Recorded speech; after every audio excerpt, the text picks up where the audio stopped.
నమస్తే, నేను ఆదిత్య. ఆంధ్రప్రదేశ్ మాజీ ముఖ్యమంత్రి వైఎస్ జగన్మోహన్ రెడ్డి సీఎంగా లేనందువల్లనే ఇప్పుడు ఈరోజు ఏపీకి ఇలాంటి పరిస్థితులు అన్నట్టుగా అనుబంధ సంస్థలకు సంబంధించినటువంటి మీటింగ్లో ఆయన వెల్లడించినట్టు, ఇకపోతే ఏపీ ప్రజలు మళ్ళీ తననే సీఎంగా కావాలనుకుంటున్నారంటూ చేసినటువంటి వ్యాఖ్యలు ఇప్పుడు నెట్టింట తెగ చక్కర్లు కొడుతున్నాయి. మరి దానికి సంబంధించినటువంటి డిస్కషన్ చేసే ప్రయత్నం చేద్దాం. సో ప్రస్తుతానికి మనతో పాటు స్టూడియోలో ఉన్నారు ప్రముఖ political analyst and senior journalist CS Rao garu. Sir అడిగి తెలుసుకుందాం. సార్ నమస్కారం. సార్ నమస్తే. జగన్మోహన్ రెడ్డి అధికారంలో లేకపోవటం వల్లనే ఈరోజు ఏపీకి ఇలాంటి పరిస్థితులని, మరి ఏపీ ప్రజలు మళ్ళీ తననే సీఎంగా కావాలనుకుంటున్నారని జగన్మోహన్ రెడ్డి అభిప్రాయాలు వ్యక్తం చేశారు. మరి వీటిని ఎలా చూడొచ్చు? ఇప్పుడు ఆయన ఊహాలోకంలో ఉన్నారు, ఒక పెద్ద ఊహాలోకంలో ఉన్నారు. ఆయన గతంలో ఒక చీఫ్ సెక్రటరీ కూడా చెప్పారు, ఆయన ఏదో ఎర్లీ మార్నింగ్ అర్ధరాత్రి జనరల్గా ఎర్లీ మార్నింగ్ అని అంటే బ్రహ్మ ముహూర్తం అనేది హిందువులు నమ్మేది. బట్ ఈయన ఏంటంటే అర్ధరాత్రి వేళ ఆత్మలతో మాట్లాడతాను, నేను ఆత్మల పైనుంచి చెప్తాయి, నాకు ఆ ఆత్మలు చెప్పేదాన్ని బట్టి నేను నిర్ణయాలు తీసుకుంటుంటానని చెప్పి చీఫ్ సెక్రటరీకి ఎవరికో చెప్తే, ఒక ఐఏఎస్ ఏదో బయట పెట్టారు కదా, ఆ మధ్యకాలంలో బయట పెడితే అది ఒక పెద్ద చర్చనీయాంశం అయింది.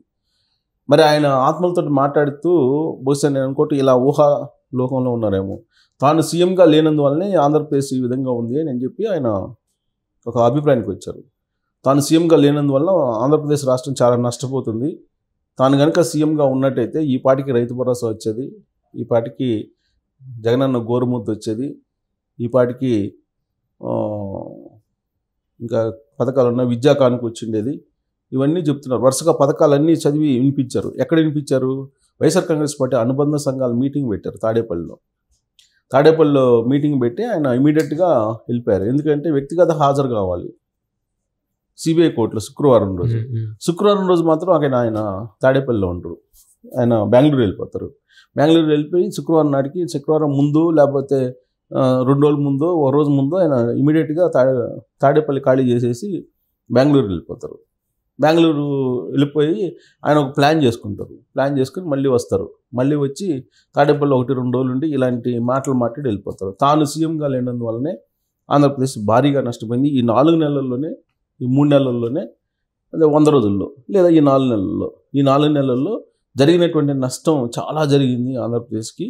కాబట్టి నేను లేనందువల్లనే ఇలా జరిగింది, నేనుంటే కనుక ఇలా జరుగుండేది కాదు అని చెప్పి చెబుతున్నారు. అంటే చంద్రబాబు నాయుడు గారు వస్తే వర్షాలు పడవు, చంద్రబాబు నాయుడు గారు వస్తే కరువు వస్తుంది, ఇలాంటివన్నీ ప్రచారం చేశారు 2019 నుంచి 2024 దాకా, 24 ఎన్నికల్లో గెలవడానికి. తీరా చూస్తే చంద్రబాబు నాయుడు గారు వచ్చిన తర్వాత వర్షాలు పడుతున్నాయి, ఇంకా ఆ మాట చెప్పడానికి అవకాశం లేదు. అందుకని ఇప్పుడు ఏం చెబుతున్నారు, తాను ఉంటే కనుక అద్భుతంగా ఉండేది, తాను లేనందువల్లనే ఇప్పుడు ఇలా ఉంది, రైతు భరోసా లేదు, రైతు ఇది లేదు, జగనన్న దీవెన లేదు, గోరుముద్ద లేదు, ఏదో ఆయన చెప్తుంటే ఈ అనుబంధ సంఘాల వాళ్ళు పాల్గొన్నటువంటి మీటింగ్లో విని ఇతనికి ఏమైంది ఇతనికి అనే యాంగిల్లో వాళ్ళే ప్రైవేట్ సంభాషణలో మాట్లాడుకుంటున్నటువంటి పరిస్థితి అని చెప్పి ఆ పార్టీలోనే చర్చ జరుగుతుంది. అసలు ఎందుకు ఓడిపోయారు అనేది ఇవాళ కూడా జగన్మోహన్ రెడ్డి గారు ఆలోచించట్లేదు అనేది ఆ పార్టీలో ఈయన దిశానిర్దేశం తర్వాత మాట్లాడుతున్నారు. ఆయనేమో బెంగళూరు వెళ్ళిపోయారు. బెంగళూరు వెళ్ళి మళ్ళీ నెక్స్ట్ వీక్ వస్తారు, వారానికి 1-2 రోజులు వస్తారు, తర్వాత బెంగళూరు వెళ్ళిపోతున్నారు ఆయన. సో ఆయన చెప్పిన దానికి చేస్తున్న దానికి పొంతనే లేదు. ఆయనేమో ఎన్నికల ముందు ఏమన్నారు, వాళ్ళు నాన్ లోకలు నేను లోకల్ అన్నాడు. ఎవరెవరిని? చంద్రబాబు నాయుడు గారిని, పవన్ కళ్యాణ్ గారిని, లోకేష్ గారిని, వీళ్ళందరినీ నాన్ లోకల్ వీళ్ళని నమ్మద్దు, మీరు నా ఇల్లు తాడేపల్లిలో ఉంది, నన్ను నమ్మండి, నేను లోకలు అని చెప్పారు ఆయన. ఇప్పుడేంటి, వారానికి 1 రోజు వస్తారో రారో కూడా తెలియదు, వచ్చిన తర్వాత ఏదో మాట్లాడుతున్న తర్వాత వెళ్ళిపోయారు.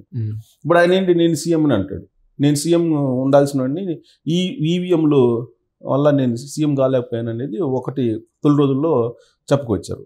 ఆ తర్వాత వాళ్ళు 2019లో కూడా ఇలాంటిది ఈవీఎంలో అనుమానం వచ్చిందని చెప్పి చెప్పగానే కామ్ అయిపోయాడు కొన్ని రోజులు. ఆ తర్వాత రాష్ట్రంలో రాష్ట్రపతి పాలన పెట్టాలని చెప్పి ఢిల్లీ వెళ్ళి అక్కడ రాష్ట్రంలో రాష్ట్రపతి పాలన పెట్టాలని చెప్పి ధర్నాలు చేసి వచ్చి అసలు నేను సీఎంగా లేనందువల్లనే రాష్ట్రంలో నిన్న వరదలు వస్తున్నాయి, లేదంటే కరువు వస్తుంది, లేదంటే పంట పొలాలు నిండిపోతున్నాయి, లేదంటే విత్తనాలు లేవు, ఇవన్నీ ఇప్పుడు చెప్తూ వస్తున్నారు. సెంటిమెంట్ని ఏదో ఒక రకంగా తీసుకురావాలనేటువంటి ఉద్దేశంతో. ఇంకొక వైపు ఏంటి, నాకు ప్రతిపక్ష హోదా లేదు, ప్రతిపక్ష హోదా ఇవ్వాలని చెప్పి కోర్టుకు వెళ్ళారు, హైకోర్టుకి వెళ్ళారు. హైకోర్టులో పిటిషన్ ఉంది, ప్రతిపక్ష హోదా ఇవ్వాలని చెప్పి ఆయన పిటిషన్ వేసి ఆయన పోరాడుతున్నారు. ఇప్పుడేంటి, ఈ రాష్ట్రంలో నేను 4 నెలలు, ఈ 4 నెలలు తాను ముఖ్యమంత్రి అంటే అసలు అద్భుతంగా ఉండేది, ఈ 4 నెలల్లో నేను లేను కాబట్టి ఇది అన్నీ జరుగుతున్నాయని చెప్పి దీని మీద కూడా పిటిషన్ వేస్తాడని జగన్మోహన్ రెడ్డి గారు సుప్రీంకోర్టుకి వెళ్ళి అని చెప్పేసి చర్చ జరుగుతుంది. ఎందుకంటే ప్రతిపక్ష హోదా కావాలని చెప్పి హైకోర్టులో పిటిషన్ వేసినప్పుడే రాబోయేటువంటి రోజుల్లో ఖచ్చితంగా నేను ముఖ్యమంత్రి కావాలి, నాకు ముఖ్యమంత్రి అర్హత ఉంది, నాకు ముఖ్యమంత్రి పదవి ఇప్పించండి అని చెప్పి సుప్రీంకోర్టులో కూడా పిటిషన్ వేసే అవకాశం ఉందని చెప్పి అప్పుడే టాక్ వచ్చింది. ఇప్పుడు ఈయన అనుబంధ సంఘాల మీటింగ్లో ఆయన చేసినటువంటి వ్యాఖ్యల తర్వాత నిజంగానే ఇతను పిటిషన్ వేసే అవకాశం ఉంది సుప్రీంకోర్టులో, బహుశా నేను అనుకుంటే త్వరలోనే పిటిషన్ కూడా వేసేటువంటి అవకాశం ఉంది అనేటువంటి ఆలోచన వచ్చేలాగా ఆయన వ్యాఖ్యలు ఉన్నాయి.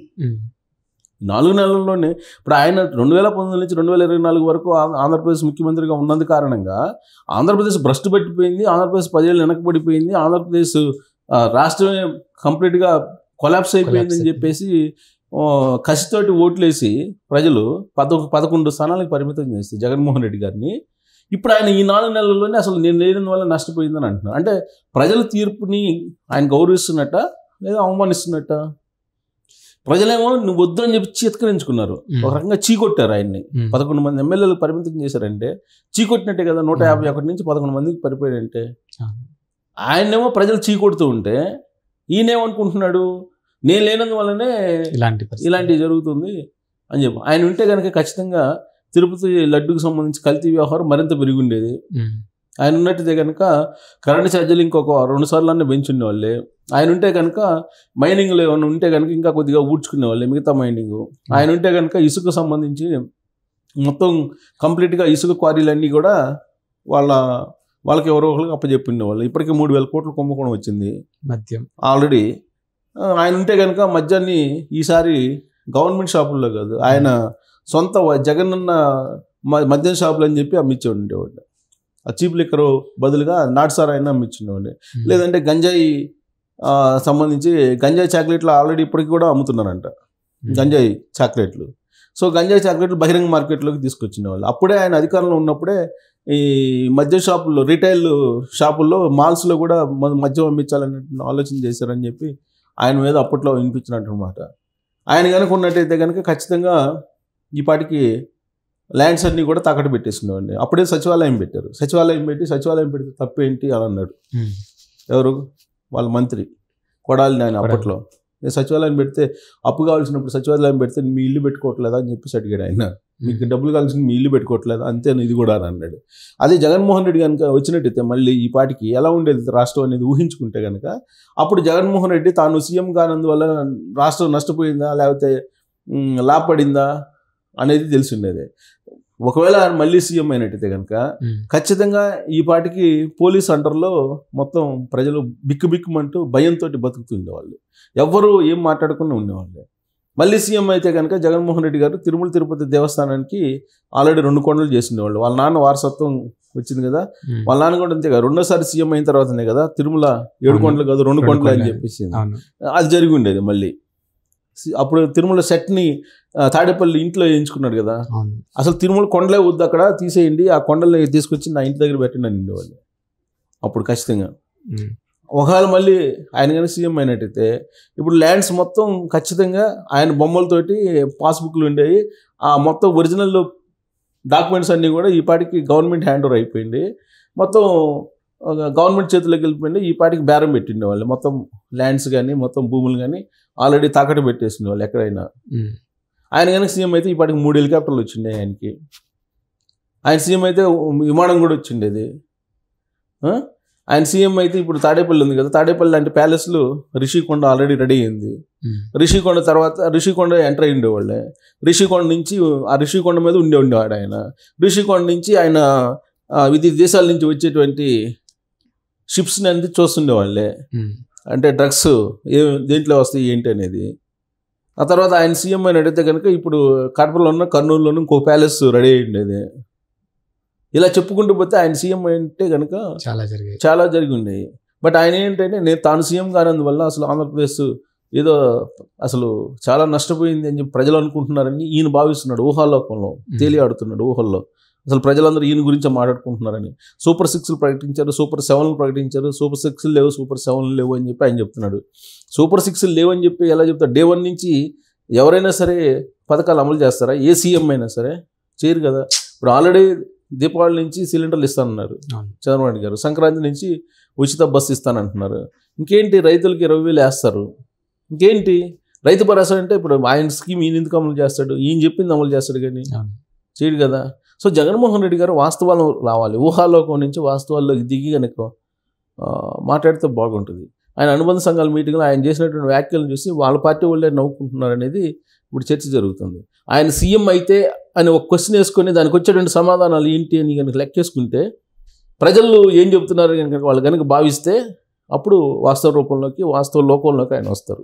లేదంటే ఇలా ఊహల్లోనే ఆయన తేలాడుతూ ఉంటారు.